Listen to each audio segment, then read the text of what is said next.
Welcome to Comic-Con 2023. We are promptly off the Joe panel that was just held with Emily and Lenny, and you guys killed it up there, I have to say. But we John, don't forget. Yeah, and John too. Yes, absolutely. Well, we just wanted to come down and have a few questions about what was revealed, and hopefully Lenny's voice will hold up and keep you from swearing. And we're going to do it. But I was swearing the whole time. Well, you guys showed off a lot at the panel, and the things that really stick with me, the name reveals are always hard for me to keep checked in my head. But do you want me to run through the list for you? Would that be helpful? That would be great. So Jinx, Torch, the SMS with the Techno Viper, Retro Duke, Retro Scarlet, Vamp with Clutch. Yes, and Vamp with Clutch, I'm just going to go there right now. That's probably, that's what I'm hearing the most buzz about. You let us take a look at that. So this is like a new level of vehicle that will be offered at retail, or are you waiting to... Yes, so it'll be. Don't say things you shouldn't say. I really did. So yes, so we're constantly trying to figure out how to evolve and expand and what makes the most sense for the world of classified. And so what really makes the most sense for us next is to do kind of the next level of vehicles.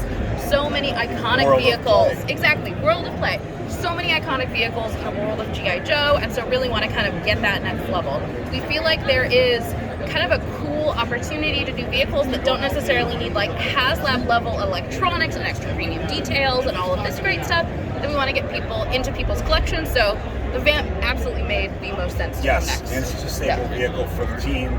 You get the team on there. It's got a lot of cool accessories. I think I went through it in the panel. All the weapons come off. The shovel goes on the top. Actually, the front end opens up and the engine goes inside. So you can take a look at the engine. We went in on it. It was super fun to do. We updated it a little bit. It's not pushed completely, but we're calling it affectionately the Mach 6.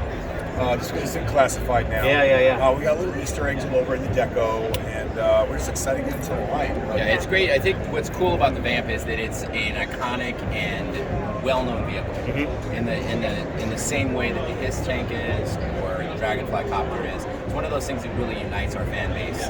And when we think about doing vehicles, it's going to be those iconic ones. The ones that are going to stand the test of time. It's fun too because it's open, so you can see everybody while they're in it. You can hang a lot of guys off of it, but no good deed goes unpunished in your business, I'm sure you know. So I've already seen phone book level lists of vehicles that are similar in size to that one that people are already I'm sure they are, but it's always good to get feedback from fans about what you're interested in next. So we do read through comments, we read through forums to see what people are really excited about, and that is something that we consider when we're thinking about what can go into the line, because converting 3 3/4 scale to 6-inch scale, there are some vehicles that are just too big to do in 6-inch scale. We stand by our assertion that we will never do a classified flag. The odds of getting you'll be able to sail it away. Can you imagine a classified Defiant? That would be, you'd be able to basically sit in it. So it's always really fun to kind of figure out what's next for us and what the fans will be really excited about. Well, that's a classic vehicle, and you guys also revealed some classic versions of characters too, with Duke and Scarlet as retros. I think everybody was really saying that those were appropriate for the next ones, and maybe Glenda was a little, laying the ground, wink in the eye for Scarlet. We'll see those in the future, but is this something that you guys are going to continue with, or is this kind of the bookend to the So the great news is that with the return of classic packaging and the G.I. Joe line and across Hasbro fan lines in spring of 2024, opportunities have arisen. So we had previously discontinued the Walmart version of our retro cardback figures because we just didn't think that doing them in plastic repackaging the packaging is part of the experience. And so once that was kind of back on the table again, we decided that we wanted to have the ability to get that to more fans. So these will be part of our mainline offering on retro cardbacks. Great news, we learned our lesson. We are constantly learning and evolving. We have thicker card stock for these card backs now. We're really looking forward to it. Awesome. All right, well, I'm sure there are lots of characters to get to as far as that goes with their retro looks, but some that are retro looks but not their classic looks is the PulseCon exclusive, and we're getting a lot of red Baroness at the show this year. That set looks great, and the packaging is something else. It's next level. When you called out the bat paint on the outside of the case, that's incredible. Well, we talk about a lot of that stuff, so it all starts from sketch, and we're kind of listening. vibing it out. We're talking about figures we want to do. Yep.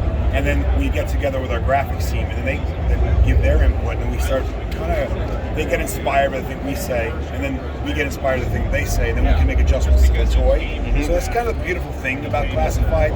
We're trying to let all the creatives be free, essentially. Yeah. So it's like, how can we make the best toy experience possible? It's our root of our IP is toy. So we're trying to have a lot of fun with it. Like the gold bars that come out, that's awesome. And the file card that's on the back of that is the secret dossier that Chuckles has also been sent to steal with more Easter eggs. A little detail, we actually, our graphics team, they did this, I don't know how to describe it, but like realistic painting. We printed it out, it's about this big. It's Cobra Island. We have a Cobra Island at Hasbro, and in it, we talked about where everybody is, and the coconut palm, which is from the lore, and we actually decided, we put it like it's the beginning of Cobra Island, because that's where they're like treating all these like nefarious people, and as you go deeper into Cobra Island, it's like where Croc Master is training his crocodiles, or they're training the troopers, so like we have a lot of that stuff thought out, because again, we're doing a world, we're trying to make it, having fun with it, and who knows what other bonkers things we're going to come up with. What's really great about what the design team does is that they treat everything with a cinematic approach. So while there isn't entertainment necessarily, this is going entertainment. to events like this, talking to you guys and understanding, we can all kind of come together and think about what this franchise can mean. And we're given the freedom to like create this fantasy ourselves, which is really cool. Well, I know people are going to be soaking in all the new reveals. I just had a couple more quick questions about stuff that we've seen before. Fully funded, Dragonfly, all the tiers. Now it's like the hype from our perspective is kind of over until it gets closer to arriving, but some real work begins. What's next as far as what you, Lenny, like you specifically, or the design team or whomever is pushing it the next steps? They're a little different, HasLabs, because we do all of the control art, we do a lot of the deco work before we are even started to cut tools in the factory. So we have a lot of that stuff kind of like planned out, even more so than a normal figure, because we have to sell it to you guys, right? Like you got to see what you're going to get. Seeing is believing. So now what we're doing is a lot of the engineering. So I'll work with engineering and Mark from HasLab. His last name should never be spoken. There is a picture of him in the Star Wars PvP though for the Ghost. No. There is no. It sounds like it was on purpose. Oh, he's okay with it. Well, or he isn't, but now he knows that it's up. So now it's the long haul. So I'm going to focus on the figures, and it's getting a lot of the engineering. We have to go through all of our steps of development, making sure that things are going smoothly, making comments, making changes, making sure that we're reaching standards, and Mark will be doing the same thing on the vehicle. So there's a lot of back and forth. It's a lot of samples. It's a lot of blood, sweat, and tears and labors of love. So can't go into too many details, but they've got a long road ahead. But I think we nailed it on the hiss. That's a production hiss right there. Wow. So getting closer. Not very different from the painted model we showed you guys last year. So it's gonna be beautiful. My breath. It took my breath away when I saw this model, and I'm hoping, and I know it's going to look great in the final product. Awesome. Well, the last thing I wanted to do was say thank you for the Comic-Con exclusive, because I'm going to get some eye rolls here, but Chuckles is my favorite G.I. Joe character. Sweet. And so thus he's the best. Shirt. I got a long story about that's boring, why he's my favorite.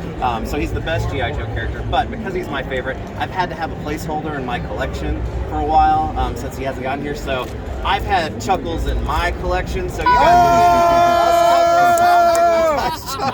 now be careful, if you have an aversion to licorice, stay away from that middle one. The dreaded middle one. I thought it was grape. I thought it was grape, and I learned the hard way. Grape is the greatest flavor. We all know this. Grape is the best. So, I'm sorry, did you just say grape candy was the best flavor? I love grape. Oh, you're a monster. I like grape medicine. Oh, what is wrong with you? Grape is the best.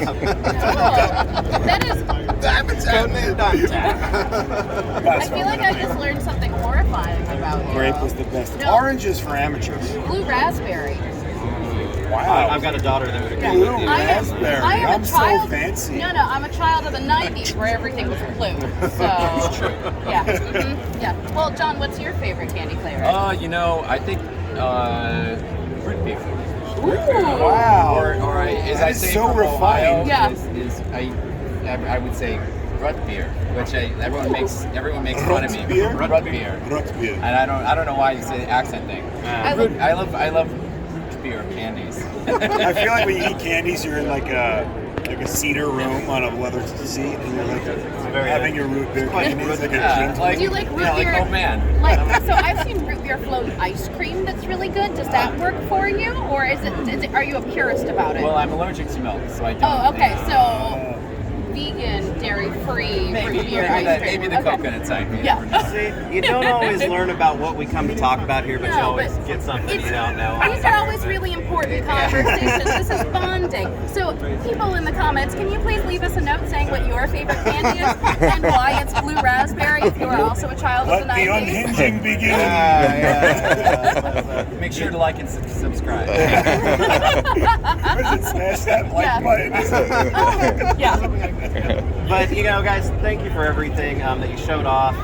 Chuckles, of course, and really just what you do all the time. You guys are must-see TV for us now. It's a blast watching you guys and going along this fun journey of new reveals and whatnot. So can't wait till I guess PulseCon's next. PulseCon's next. Yeah. Yep. All right, guys. Well, thank you very much for joining us. We appreciate it. You Awesome, bet. man. All right. Thanks, everybody. Bye, guys. Thanks. Yo,